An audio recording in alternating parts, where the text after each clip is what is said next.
both Sedber and the military are about teams, about teamwork, working together as a group. So much as Sedber was a sort of a group activity, whether it was being in the house and all playing together in the house, whether it was playing rugby, whether it was even, curious enough, even doing cross-country running.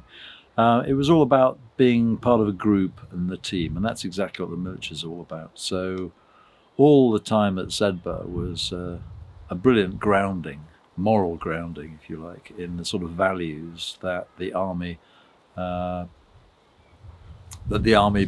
thrives on. Which is ironic, because when I was at Sedber, I thought the army looked ridiculous. I thought the CCF looked just like a branch of Dad's army, and I didn't. And so I chose not to join the army CCF. I joined the newly formed Naval Cadets, which is a big mistake because we were miles from the scene. We spent our entire time sat in classes doing bookwork. So I got out of that as soon as possible and joined Mountain Rescue Section. And that gave me a taste of what the army might be like. But I didn't join the army straight from school or straight from university. I joined only after having discovered that what I didn't like, which was working in the city, which I didn't like at all as an accountant. And it was only when I joined the army, really because I just wanted some fresh air and a bit of a physical exercise, that I realised that actually Sedber and the army were run on exactly the same sort of moral lines, and therefore I was a good fit for the army, because I'd been a good fit at Sedber.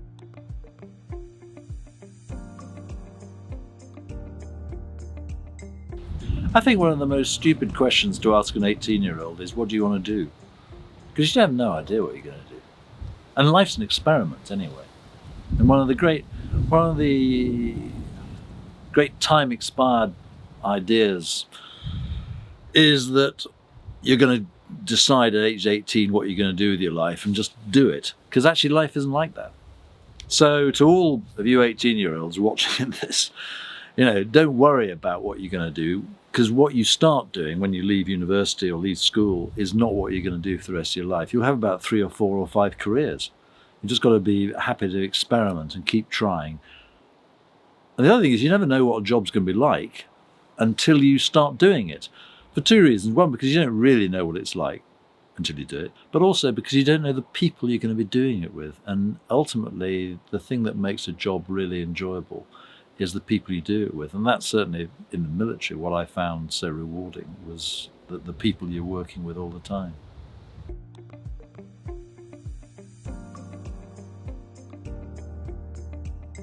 I was a hippie at university, and I thought people who were in the military with short back and sides and wearing bright coloured trousers and being rather rah-rah, I thought were idiots. But so no one was more surprised than me when I ended up joining the army. But no, certainly at Oxford I had no idea I'd join the army, because I didn't know what to do. So I was told, well, you get a qualification as accountant and you can, and the world's your oyster. And you sort of think, well, it's only 3 years. Well, it's only 3 years is a nice catchphrase, but actually, when I was stuck in the city, it just had no appeal to me at all. And very quickly I was back at my careers advisor saying, I've made a terrible mistake, let me try something else. Yeah, I spent the year trying to, doing civil service exams, passed civil service exams, got offered a job in the Ministry of Defence as a civil servant, but I said, can I join the army for 3 years? Because I've actually, by now, after it's been about 8 months now, I'm fed up being in an office, and I just want to get outside and do something more interesting. So I joined the army, and here's what I owe to Sedber, is that the brigadier in the careers office looked at my profile and said, right, you've been to Oxford, you've been to Sedber, you're just the sort of person the parachute regiment's looking for, a robust intellect, so perfect, off you go. And I had no idea about the parachute regiment, and so it was that Sedber link that got me recommended to go and join the Para Reg. Yeah, so I joined for a bit of fresh air and got more than I bargained for. A year after joining 3 Para, the 3rd Battalion, the Parachute Regiment, found myself in the Falklands.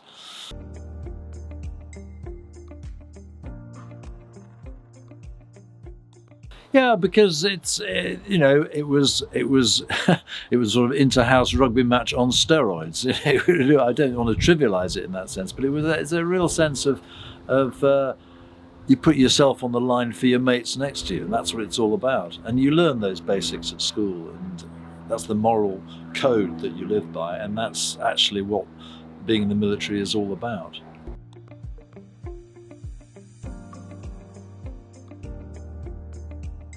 Yeah, then I went off to Hereford, 22 SAS for 3 years, and then came back and bounced through various other jobs.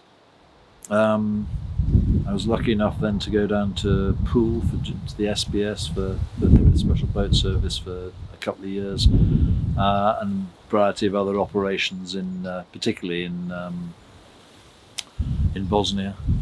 At the time the Balkans were kicking off, so that was interesting. And just worked my way up through the ranks. Commanded a battalion of paratroopers, 2 para. Went to Northern Ireland with them. Fantastic privilege of being in charge of 600 paratroopers. Fantastic experience. Then went to the MOD. I had a really interesting 2 years in the MOD, in charge of counter-terrorism and military support to the civil authorities, all during the time of the field protest, the foot and mouth, and then 9/11. Fantastic time to be in the MOD, really interesting. Yeah, really, really interesting being at the heart of government in the moment of national crisis. Fascinating.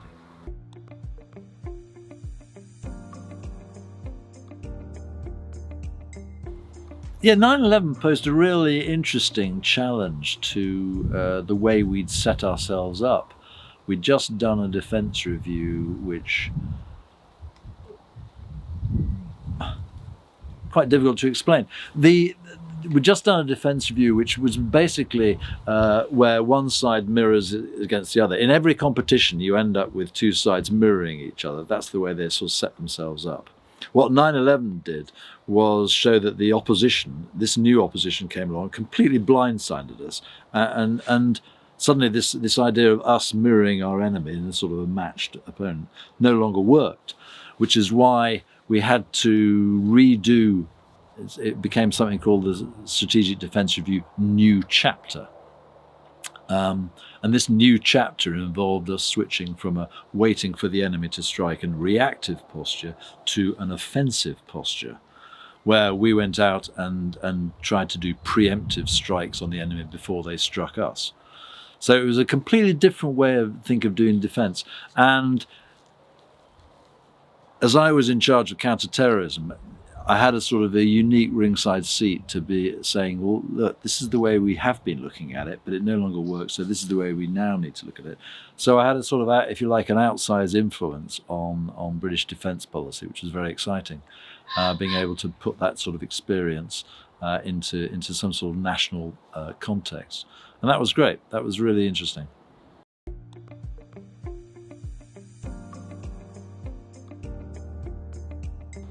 Yeah. We in Britain tend to think of war as something that the uniformed military do, which is fine in an old-fashioned context, but it locks you into a vision of war that's World War I, World War II, and all the traditional movies like that.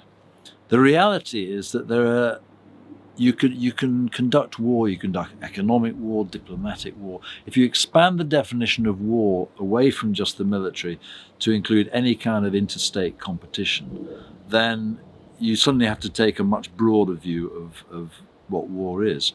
And the Chinese and the Russians have been taking this broader view of how to conduct war for some years now.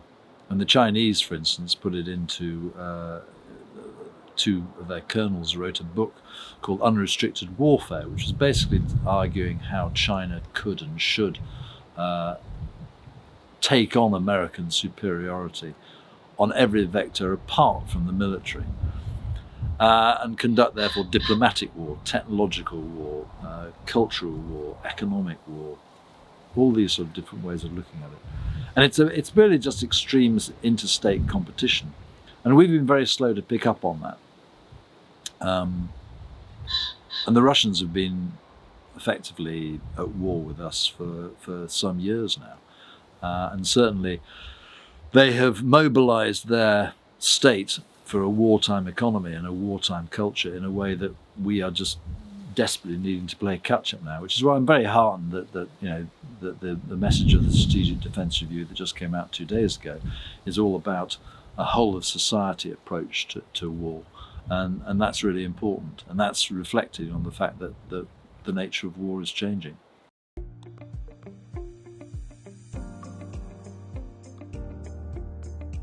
But yes, if people want to join the military is suddenly right at the forefront of what you might call the more relevant careers for as far as the state is concerned. There was a time when the military could go and sit up in Germany and sit there waiting for a war that's never going to happen. That's the sort of traditional view of the military that I grew up with as a kid. It's completely not like that now. You couldn't be more relevant to join the army now, and it's a job. I mean, I'd say there are two great reasons for people wanting to join the military.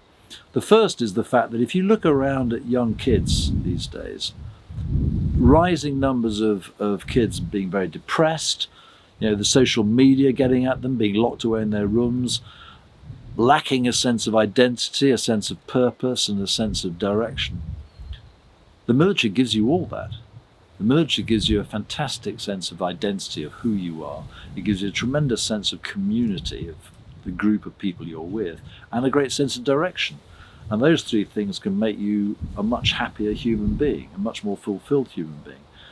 That's the first. The second reason is that in a world where artificial intelligence is going to take away so many jobs that humans at the moment do, one thing that's you're never going to be short of in the military is human beings. You need human beings in the military. You'll never be out of a job if you join the army, because the army needs human beings. There's only so much that computers and robots can do. It still is a very human activity.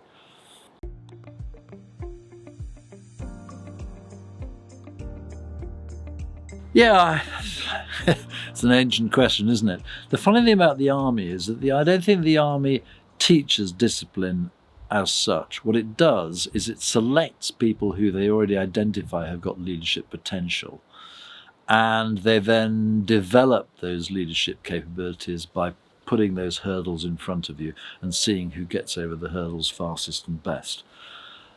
So the army is always sort of held up as a great breeder of leaders, and I think that's true to the extent that it develops existing talent. But if you haven't got innate leadership attributes, you're not going to become a great leader. So what are those things? Well, you need a certain strength of character, you need a certain honesty, you need credibility, a lot of intangibles, really. And if you haven't got those things, you haven't got the confidence to get out there and lead, no one's going to give it to you. So, and indeed a lot of people shouldn't worry about it. You shouldn't worry if you don't have those skills, because there's an awful lot of in life that isn't about leadership, that is actually just about doing things well.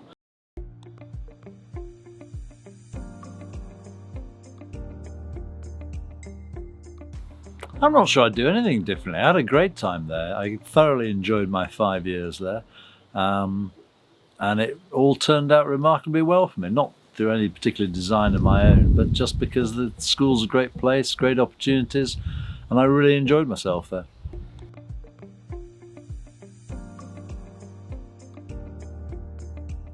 I think the hills have a lot to do with it. I think the geography just sets it creates a platform for living that I've never seen in other schools. I think it just sets an atmosphere to the place which just really is a solid foundation for education.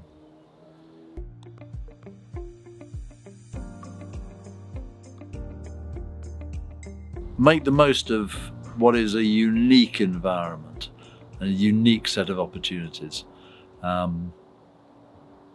I've seen a number of schools, been around a number of places. I was a governor at a very prestigious school. And Sedbergh has a unique mix of qualities, and so just make the most of it. Make the most of every opportunity that you get.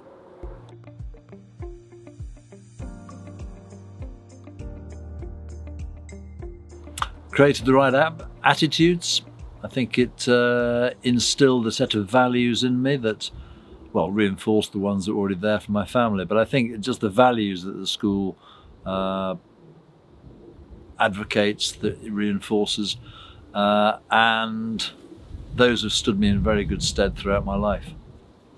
It's also, here I am well, I'm 67 now, and I'm still fit. I'm still running around, and that's a good thing, because by my reckoning, if I live as long as my parents, I've got another 33 years left. And keeping fit, that habit of fitness which you get at Sedbergh, is just a habit for life, which stands you in good stead for the rest of your life. We're all going to be living much longer, and certainly you kids now are going to be living a very long time. You've got to stay healthy, otherwise life can be pretty miserable. So I'm deeply grateful for the school for instilling a sort of a discipline and a routine, making exercise and physical health a routine part of life.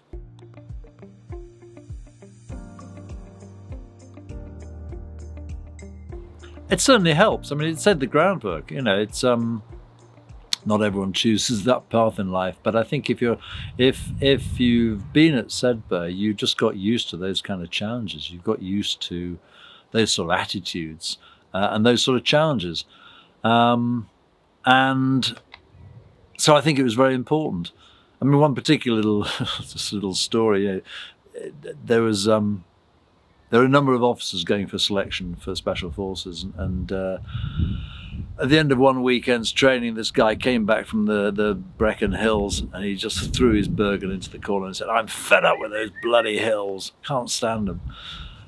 For me, training in the hills was just glorious, because it was back where I was happy, back where Sedbergh had trained me. It was just glorious. So I owe a lot, in particular, to Sedbergh for making me happy in the hills and everything. But actually, I think that lesson has much wider applicability. That whole idea of the long endurance marches, this keeping going, is a great lesson for life. It doesn't matter what you're doing. It doesn't matter whether you're doing physical pursuits or whether you're working in the city or whatever you're doing, being a lawyer. It doesn't matter whatever.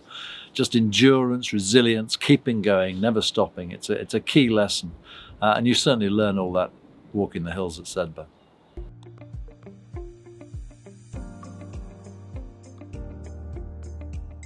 Yeah, I see no reason why not. The values it teaches, I think, are eternal. The beauty of the place is unsurpassed and is not likely to go away. I think it deserves to be around for another 500 years. It'll be doing well if anything is around for another 500 years, but good luck to it.